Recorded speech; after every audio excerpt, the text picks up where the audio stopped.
Hello student, welcome once again in our YouTube PDF video online class. Students, this is chapter 3rd History from Gathering to Growing Food. In this chapter, we have covered the earlier topics. Now today we will discuss the next topic. The topic is a closer look, a part living and dying in Mehergarh. इस topic में हम लोग मेहरगढ़ में जीवन और मृत्यु के बारे में करीब से जानेंगे। तो student, let's start the topic. Find Mehrgarh on map number 2। अगर आप बुक में मैप नंबर 2 को देखेंगे तो आप पाएंगे Mehrgarh is the place which is now located in present day Pakistan. कि आज वर्तमान में जो मेहरगढ़ जो जगह है वो पाकिस्तान के हिस्से में पड़ता है, और पहले उपमहाद्वीप में पाकिस्तान था ही नहीं। पाकिस्तान तो 1947 में बना, तो पहले वो सारा हिस्सा जो था भारतीय उपमहाद्वीप के अंतर्गत आता है, और आज वो जगह पाकिस्तान नामक देश में है। This site is located in A fertile plain near the बोलन पास। ये जो स्थल है, ये साइट का मतलब स्थान होता है। ये जो स्थान है एक बहुत ही उपजाऊ मैदानी इलाके में स्थित है, और ये जगह है बोलन पास। Students, Bolan Pass is the pass which is located in the mountain area. Pass means a path through the mountain or a route through the mountain। यानी पहाड़ों से होकर कोई रास्ता निकलता है ना, पहाड़ियों के बीच से कोई रास्ता निकलता है तो उसको पास बोलते हैं, और हिंदी में इसको दर्रा भी कहते हैं, ठीक है, या पहाड़ी रास्ता भी कहते हैं, ठीक है। तो which is one of the most important route into Iran. और ये जो बोलन पास है यह ईरान जो एक पश्चिम का एक देश है, और ये हमारे भारतीय उपमहाद्वीप से होकर इस देश में हम जाते हैं।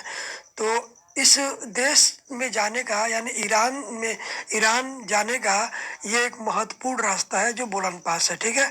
Mehrgarh was probably one of the places where women and men learn to grow barley, wheat and rear sheep and goats for the first time in this area. अर्थात ये मेहरगढ़ संभवतः वो पहला स्थान था जहाँ पर पहली बार स्त्रियों और पुरुषों ने जौ और गेहूं उगाना सीखा, और साथ ही साथ भेड़ और बकरी जैसे जानवरों को उन्होंने पहली बार पालना शुरू किया या उनकी हर्डिंग शुरू की, ठीक है।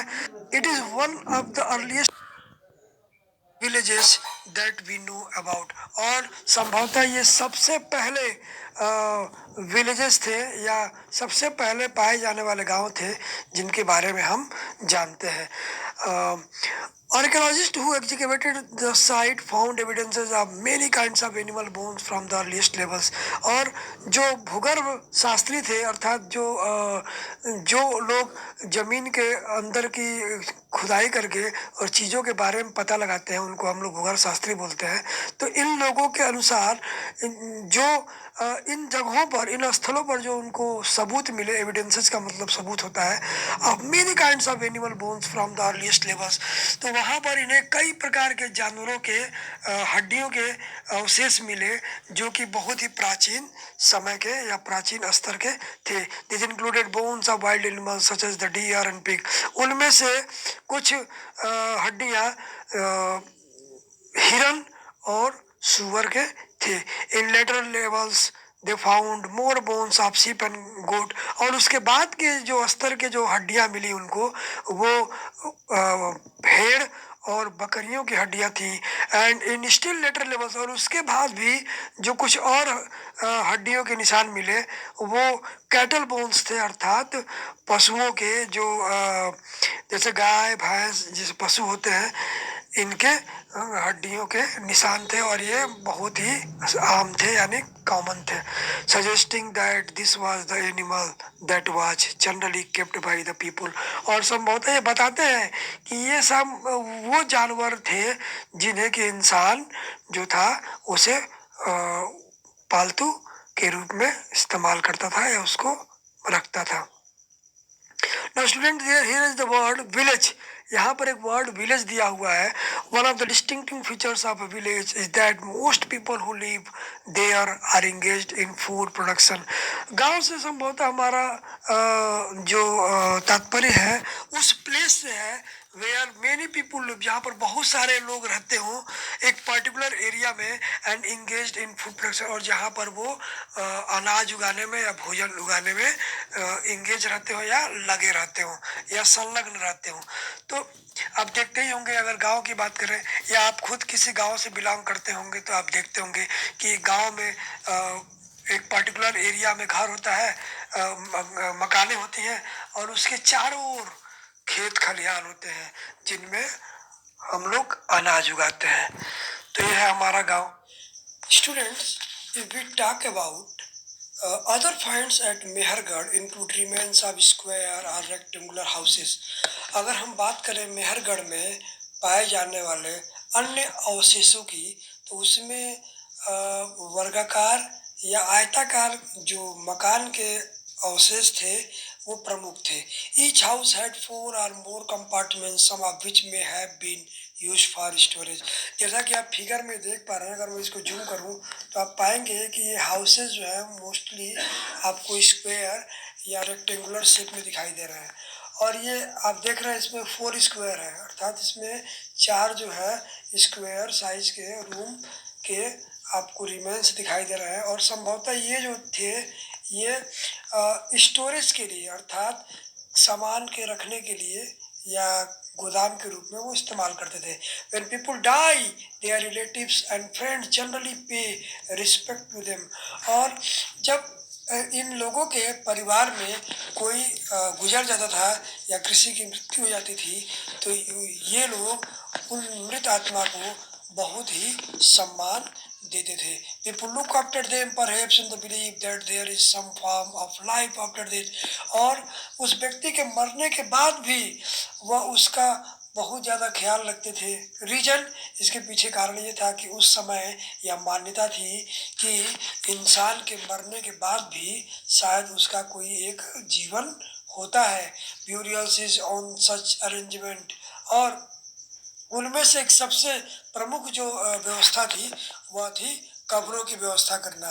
ब्यूरियल में आप जानते ही होंगे, कब्र, a site where a place inside the earth where dead people buried, यानी वह स्थान जहाँ पर मरे हुए लोगों को दफनाया जाता है। Several burial sites have been found at Mehrgarh. Mehrgarh में ऐसे कई सारे तमाम कब्र गाह है या कब्र स्थल है जहाँ पर ऐसे हमको चीज़ें देखने को मिलती हैं।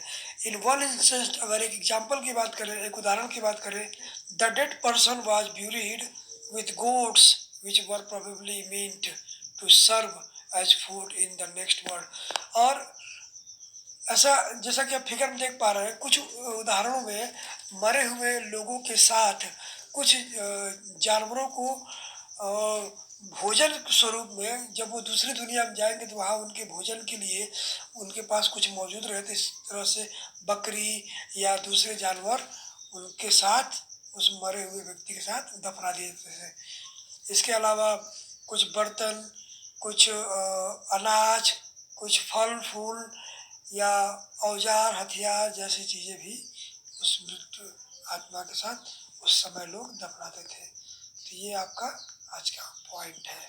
ठीक है स्टूडेंट्स, ये जो हमारा टॉपिक है जिसको अर्लियर एंड लेटर लेवल्स का नाम दिया गया है। अर्लियर और लेटर लेवल्स का मतलब है पूर्व और बाद के स्तर, यानी पूर्व और बाद के स्तर के या पहले और बाद के स्तर। When archaeologists are digging at an excavation site, how do they know which level is earlier and which is later? ये एक प्रश्न किया गया है कि जब जो भूगर्भ शास्त्री जब वो किसी एग्जीक्यूशन साइट की, अर्थात किसी उत्खनन स्थल की, एग्जीक्यूशन साइट से हमारा तात्पर्य एक ऐसा प्लेस जो खुदाई के लिए चुना गया हो, जहाँ पर ऐतिहासिक चीज़ों के मिलने के साक्ष्य हो, that is called execution site. तो ऐसे जगहों पर जब खुदाई करते थे तो यहाँ प्रश्न उठता है कि कैसे वो जानते थे कि कौन सी चीजें पहले की हैं और कौन सी चीजें बाद के स्तर की हैं। Look at the illustration. आइए एक एग्जाम्पल के माध्यम से समझते हैं। First start living on flat land. मान लीजिए कि लोगों ने सबसे पहले एक समतल जमीन पर रहना शुरू किया, ठीक है। अगर हम चित्र के माध्यम से देखें तो हम पाएंगे कि सपोज दैट ये जो लेयर दिख रहा है आपको, ये जो है ये आपका बिल्कुल जमीन का लेयर है। यानी suppose people first start living on flat land. मान लीजिए कि सबसे पहले, जैसा कि आप फिगर में नीचे देख पा रहे हैं कि इंसानों ने सबसे पहले एक समतल जमीन पर रहना शुरू किया, ठीक है। इसकी जैसे लेयर 4 आप देख रहे हैं ना, सबसे निचली परत, परत संख्या 4, ठीक है। देखिए, over the years the surface will gradually rise because people discard waste material and generally stay and rebuild houses in the same place। और जैसा कि आप जानते हो धीरे धीरे समय बीतने के साथ साथ ये जगह जो है वो ऊंची होती गई होगी। क्यों? क्योंकि जहाँ लोग रहते हैं तो तमाम तरह के वेस्ट मटेरियल यानी कूड़े कचरे वो फैलाते रहते हैं और वो एक जगह पर इकट्ठा होता रहता है, तो वो जगह जो होती है बढ़ती जाती है, यानी उसकी परत मोटी होती जाती है। तो हो सकता है कि आने वाले समय में वो जगह क्या हो गई हो, रिब्यूल्ड हो गई हो। और after 100 and generally stay and rebuilt houses in the same place. और वहाँ पर हो सकता है कि बाद में घर भी बन गए हो। After 100 of years this led to the formation of a mound. और उसके 100 साल बाद उस जगह पर क्या हो गया हो,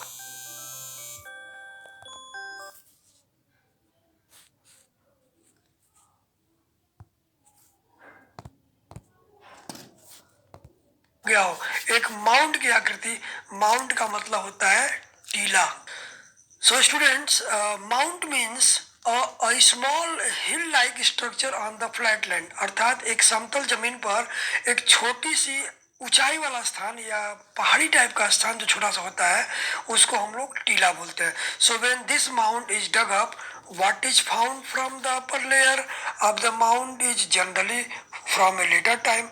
तो जब इस माउंड की या इस ऊंचाई वाली जगह की जब वो इस टीले की जब वो खुदाई करते थे तो जो चीज उनको सबसे ऊपर वाली परत पर मिला, जैसे कि फिगर में आप देख पा रहे हैं, नंबर जो निचली परत है उसको 4 नंबर, फिर इससे ऊपर वाली को 3 नंबर, फिर 2 नंबर, फिर 1 नंबर, यानी इसको 4 परत के रूप में दिखाया गया है। तो जो चीज सबसे ऊपरी परत में उनको मिली होगी, किनको, यानी आर्कियोलॉजिस्ट को, यानी भूगर्भ वैज्ञानिकों को जो चीज उनको सबसे ऊपरी परत में मिले होगी वही वो सबसे लेटर लेवर का यानी सबसे बाद का वो लेयर होगा यानी अस्तर होगा, ठीक है। So when this mound is dug up, what is found from the upper layers of the mound is generally from a later time than what is found from the lower layers of the mound which are older। अर्थात जो भी इस टीले में सबसे ऊपरी परत पे पाया जाएगा इसका मतलब वो सबसे बाद के स्तर का होगा, और जो चीज सबसे नीचे पाया जाएगा वो सबसे पुराने समय के स्तर का होगा, यानी बहुत ही पहले के स्तर का होगा। So student, these upper and lower layers are often referred to as levels। इन्हीं ऊपरी और निचले परतों को ही अलग अलग लेवल यानी स्तर के रूप में हम लोग जानते हैं और इसको अध्ययन करते हैं। तो स्टूडेंट, आज के टॉपिक में बस इतना ही। उम्मीद करते हैं कि आपको ये टॉपिक पसंद आया होगा या समझ आया होगा, और अगर कोई भी समस्या हो तो आप व्हाट्सएप ग्रुप पे हमें मैसेज करके भी अपनी समस्या का समाधान प्राप्त कर सकते हैं। तो आज के लिए बस इतना ही। Stay home, stay safe and stay happy.